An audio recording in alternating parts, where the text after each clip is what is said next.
warahmatullahi wabarakatuh. Saya Linda Aditya Kusuma dari kelas B4 2017 akan membuat video tentang rangkuman tugas 1 sampai tugas 5. Yang pertama dari tugas 1 mengenai manajemen sumber daya manusia dan tantangan-tantangannya. Pengertian manajemen sumber daya manusia adalah kegiatan perencanaan, pengorganisasian, pengarahan, dan pengendalian atas pengadaan, pengembangan, pemeliharaan, dan penggunaan sumber daya manusia dalam upaya mencapai tujuan individual maupun organisasional yang dikelola secara profesional oleh departemen tersendiri yang dinamakan Departemen HRD. Adapun tantangan-tantangan yang dihadapi oleh manajemen sumber daya manusia adalah tantangan eksternal dan tantangan internal. Yang contoh tantangan eksternal yaitu perubahan bisnis yang cepat. Perusahaan di Indonesia harus siap dalam mengantisipasi keragaman tenaga kerja dalam globalisasi, karena keragaman akan meluas dengan masuknya modal asing yang berarti juga masuknya tenaga kerja asing dari berbagai etnis atau negara. Tantangan globalisasi, peraturan pemerintah, dan kekurangan tenaga kerja yang terampil. Tantangan internalnya yaitu sistem pemberian ganjaran yang mampu memotivasi berlangsungnya kompetisi prestasi antar para pekerja. Fleksibilitas organisasi atau perusahaan memerlukan pengembangan sistem desentralisasi yang mengutamakan pelimpahan wewenang dan tanggung jawab secara berjenjang. Artinya, perusahaan harus mengurangi pengangkatan karyawan tetap, semacam itu. Yang ketiga, tentang praktek-praktek manajemen sumber daya manusia.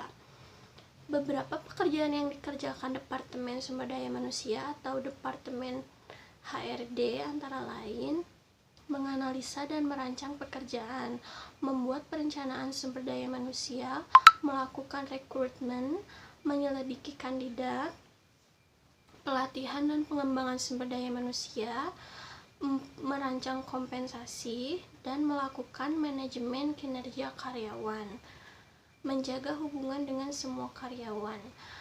Para ahli telah mengkaji dengan seksama tentang sistem dan praktek manajemen sumber daya manusia yang ada di perusahaan, kemudian merumuskan 7 sistem dan praktik manajemen yang memberikan dampak strategik bagi pencapaian sasaran perusahaan. Apa aja sih 7 sistem dan praktek tersebut? Yang pertama, internal career opportunities. Yang kedua, training system formal.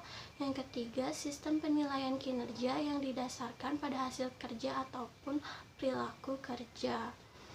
Yang keempat, profit sharing plan atau pembagian hasil berupa material yang didasarkan pada kinerja organisasi, dapat dilihat sebagai bagian integral dari sistem MDSM strategik. Yang kelima, employment security. Lalu, desain dan analisis pekerjaan. Desain pekerjaan adalah proses penentuan tugas-tugas yang akan dilaksanakan, metode-metode yang digunakan untuk melaksanakan tugas-tugas ini, dan bagaimana pekerjaan tersebut berkaitan dengan pekerjaan lainnya dalam organisasi. Elemen desain pekerjaan itu meliputi elemen organisasional, elemen lingkungan, dan elemen keperilakuan.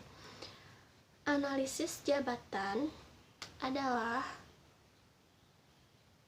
salah satu fungsi penting dalam manajemen sumber daya manusia untuk menempatkan orang yang tepat pada posisi yang tepat atau right man at the right place.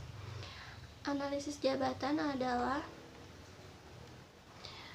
prosedur untuk menetapkan tugas dan tuntutan keterampilan dari suatu jabatan dan orang macam apa yang akan ditugasi di situ. Uraian jabatan adalah suatu daftar tugas-tugas, tanggung jawab, hubungan laporan, kondisi kerja, dan kepercayaan suatu jabatan. Adapun metode yang digunakan untuk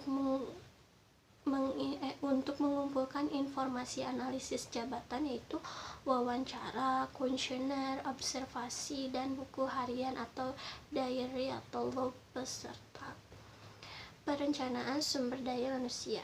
Perencanaan sumber daya manusia adalah proses analisis dan identifikasi yang dilakukan organisasi terhadap kebutuhan akan sumber daya manusia, sehingga organisasi tersebut dapat menentukan langkah yang harus diambil guna mencapai tujuannya. Selain itu, penting diadakan perencanaan sumber daya manusia adalah organisasi yang akan memiliki gambaran yang jelas akan masa depan. Syarat untuk membuat perencanaan sumber daya manusia yang baik adalah mengetahui secara jelas masalah yang direncanakan, harus mengumpulkan dan menganalisa informasi tentang sumber daya manusia dalam organisasi tersebut secara lengkap, mempunyai pengalaman luas tentang analisis pekerjaan atau job analysis, kondisi organisasi, dan persediaan SDM. Harus mampu membaca situasi SDM saat ini dan masa mendatang, mampu memperkirakan peningkatan SDM dan teknologi masa depan, dan yang terakhir, mengetahui cara luas peraturan dan kebijakan pemerintah khususnya menyangkut tenaga kerja. Yang terakhir, tentang rekrutmen sumber daya manusia. Rekrutmen itu adalah proses untuk mencari dan menarik pelamar yang berkemampuan untuk diseleksi menjadi karyawan sesuai dengan posisi yang dibutuhkan. Proses rekrutmen ini dimulai dengan mencari calon pelamar dan berakhir dengan diserahkannya surat lamaran kerja pelamar ke organisasi yang melakukan rekrutmen. Adapun sumber dan metode rekrutmen itu ada rekrutmen internal yang berasal dari promosi atau kenaikan jabatan, rotasi maupun demosi. Terus rekrutmen sumbernya eksternal adalah perusahaan yang berasal dari luar lingkungan perusahaan melakukan perekrutan di luar lingkungan perusahaan. Metode-metode rekrutmen adalah iklan, rekomendasi dari internal perusahaan, perusahaan penyedia tenaga kerja, lembaga pendidikan, dan lembaga pemerintahan. Sekian penjelasan dari saya. Wassalamualaikum warahmatullahi wabarakatuh.